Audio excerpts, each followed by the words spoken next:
Kembali lagi di Top News pemirsa, kasus dugaan korupsi pembelian helikopter AW101 hingga kini masih dalam proses penyelidikan tim Komisi Pemberantasan Korupsi. Sudah ada 13 saksi yang diperiksa dalam penyelidikan kasus ini. Febri Diansah, juru bicara dari KPK menyatakan ke-13 orang saksi tersebut terdiri dari 7 orang sipil dan 6 orang militer. Pemeriksaan dilakukan dengan kerjasama antara tim KPK dan polisi militer TNI. Dalam kasus ini KPK terus melakukan koordinasi secara intens dengan POM TNI. KPK dan POM TNI juga melakukan pemeriksaan bersama terhadap ke-13 saksi tersebut. Febri menjelaskan untuk efektivitas jalannya penyelidikan kasus, saat ini KPK menangani indikasi tindak pidana korupsi jika pelaku merupakan pihak swasta, sedangkan POM TNI jika pelaku berlatar belakang militer.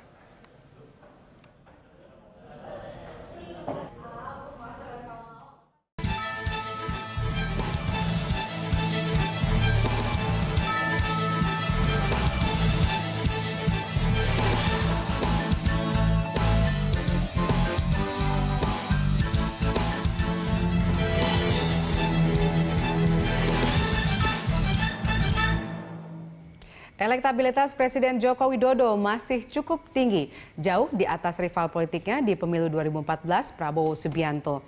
Dalam survei yang dilakukan harian Kompas April 2017, jika pemilu digelar hari ini, 41,6% responden menyatakan memilih Jokowi. Adapun Prabowo dipilih 22,1% responden. Dalam menjalankan tugasnya sebagai presiden, Jokowi juga dinilai mampu menunjukkan capaian perubahan signifikan terhadap persoalan yang ada.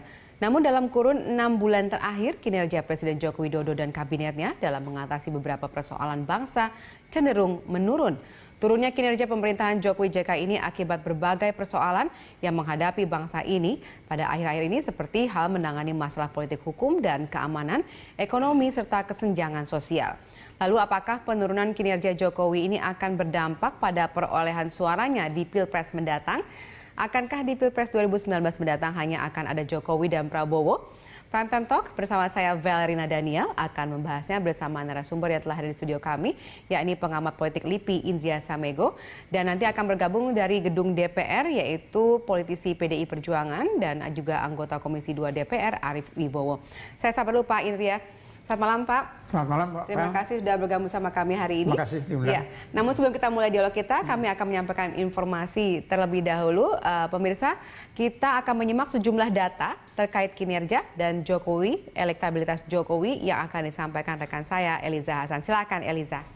Ya baik, terima kasih Valerina Daniel. Pemirsa, kita akan melihat dari di sini seberapa besar sebenarnya elektabilitas dari Joko Widodo, dan yang dimana dikatakan bahwa Jokowi saat ini masih di atas Prabowo Subianto yang merupakan rivalnya di tahun 2014 lalu. Kita lihat di sini terkait dengan elektabilitas Jokowi dan juga Prabowo Subianto pada April 2017 didapatkan bahwa Jokowi 41,6%, sementara Prabowo 22,1% dan tokoh lainnya 12,4%. Jika kita lihat sebelumnya di tahun 2016 pada bulan Oktober, elektabilitas Joko Widodo berada di 37,8%, Prabowo Subianto 16,3% dan tokoh lainnya 28,6%. Dan kita lihat, kita mundur berarti di April 2016 ini berarti ada peningkatan di mana di Oktober kemarin, karena pada saat April 2016 Jokowi hanya mendapatkan 36,3%, sementara Prabowo Subianto tetap di 16,3% dan tokoh lain mendapatkan 14,3%-nya. Ya, kita lanjut kepada seberapa besarkah kepuasan masyarakat terkait dengan kinerja dari Joko Widodo ini? Kita lihat di sini kepuasan masyarakat terkait dengan kinerja Jokowi pada 2015 di bulan Januari, di sini sebesar 65,1%. Lalu di bulan April 2015 nampaknya masyarakat merasa kurang puas dengan kinerja yang ada hingga akhirnya melemah atau turun menjadi 53,8%, dan di bulan Oktober naik dikit menjadi 54,3%. Di bulan April 2016 kepuasan kinerja terhadap Jokowi naik dari 54 menjadi 67,4%. Lalu kembali di bulan Oktober menurun tipis menjadi 65,9%. Dan di tahun ini, di bulan April 2017, nampaknya masyarakat masih ada sedikit penurunan terhadap kepuasan masyarakat dengan kinerja Jokowi. Ya, ini kalau kita lihat kinerja pemerintah Jokowi JK di bidang Polhukam, ekonomi dan juga kesejahteraan sosial yang akhir-akhir ini dilihat oleh masyarakat. Masyarakat mengatakan bahwa di bulan Januari 2015 cukup puas dengan persentase 65,1% dan ada pula yang tidak puas dengan 34,9%.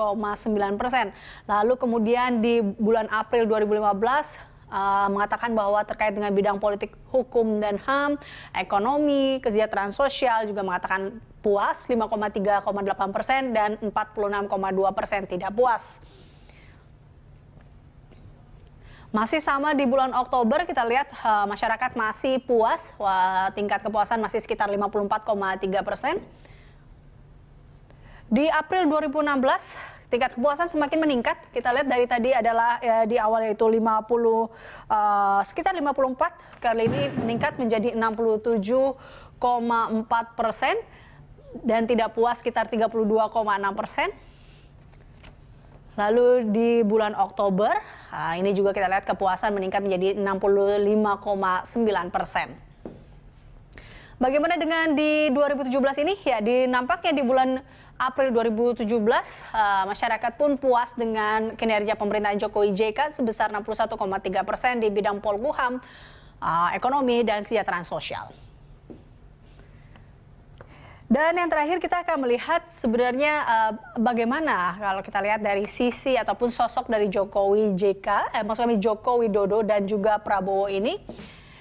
Ya, masyarakat melihat bahwa Joko Widodo ini yaitu adalah sosok yang keberpihakan kepada masyarakat dan sikapnya yang jujur serta sederhana dan dinilai tegas. Untuk Prabowo Subianto, beliau dilihat oleh masyarakat sebagai sosok yang tegas dan memiliki karakter pemimpin. Ya, demikian Valina Daniel, kembali ke Anda. Baik, terima kasih Eliza atas informasi yang Anda sampaikan. Kita lanjutkan dialog kita, pemirsa. Ya, saat ini sudah bergabung bersama kami Pak Arief Wibowo dari DPR. Selamat malam Pak Arief. Selamat malam Mbak. Iya, baik, terima kasih sudah bergabung bersama kami. Ini kalau ya, kita tanyakan kepada seorang politisi PDIP melihat hasil survei yang terakhir soal elektabilitas dari Jokowi, apakah ada kesan bahwa ini akan terus naik trennya dan mungkin ini memberikan angin segar buat PDIP ke depannya misalnya? Ya, setidaknya kalau tahun naik turun masih terlihat stabil ya. Seperti yang disampaikan data-data yang berlangsung kurang lebih selama 6 bulan ya, sampai dengan tahun 2017 bulan ini. Nah, memang itu saya kira penting bagi pemerintah untuk menilai kembali seluruh kebijakan dan program yang diluncurkan dan dilaksanakan di tengah-tengah masyarakat kita. Dan karena itu tuntutan negara harus hadir, harus semakin diperkuat. Ya, saya kira dari soal aspek politik, hukum, dan keamanan, tentu ada pekerjaan rumah yang terkait dengan soal keamanan dan ketertiban kita terkait dengan kriminalitas, terorisme, kemudian juga ketegasan pemerintah untuk berdiri pada posisi dan pendirian menegakkan Pancasila dan Negara Kesatuan Republik Indonesia, kemudian negara kesatuan dan keberagaman yang saya kira dalam situasi akhir-akhir ini banyak pihak menilai sebagai satu keresahan, kekhawatiran ya. Nah, saya kira pemerintah dalam posisi itu harus tegas ya, harus melakukan tindakan-tindakan nyata, mengambil kebijakan yang konkret. Nah, pada sisi yang lain kesejahteraan sosial saya kira tinggal dipacu saja ya. Misalnya terkait pelaksanaan Kartu Indonesia Pintar, Kartu Indonesia Sehat, Kartu Keluarga Sejahtera yang masih dinilai di dalam pelaksanaannya oleh masyarakat dengan berbagai kritiknya adalah menyangkut pembenahan tentang database mereka yang tergolong masyarakat miskin dan harusnya mendapatkan bantuan pemerintah melalui kebijakan tersebut ya, untuk bisa sekolah dengan baik, kesehatannya bisa terlayani seoptimal mungkin dan dalam hal kesejahteraan keluarga melalui beberapa program yang diluncurkan pun harus dikembangkan lebih jauh. Dan soal database ini saya kira soal yang sangat penting yang sampai hari ini memang belum selesai dituntaskan. Nah, pada bidang yang lain saya kira hal yang sama. Ya. Ya, saya tanyakan dulu ke Pak Indria. Jadi tampaknya kalau tadi di pertanyaan Anda selain mengatakan bahwa ini angin segar buat PDIP untuk mengusung Jokowi di 2019, tapi juga ada beberapa program yang tadi Anda sebutkan untuk perlu dievaluasi.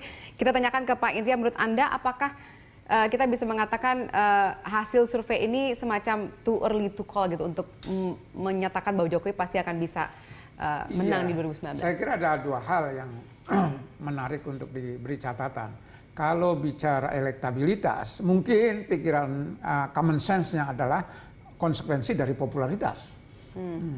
Tetapi dikatakan too early, terlalu dini untuk disampaikan karena pemilu 2019 masih jauh, kemudian teman-teman anggota parlemen pun masih menyelesaikan persoalan-persoalan yang berkaitan dengan persiapan pemilu tersebut, termasuk presidensial threshold itu.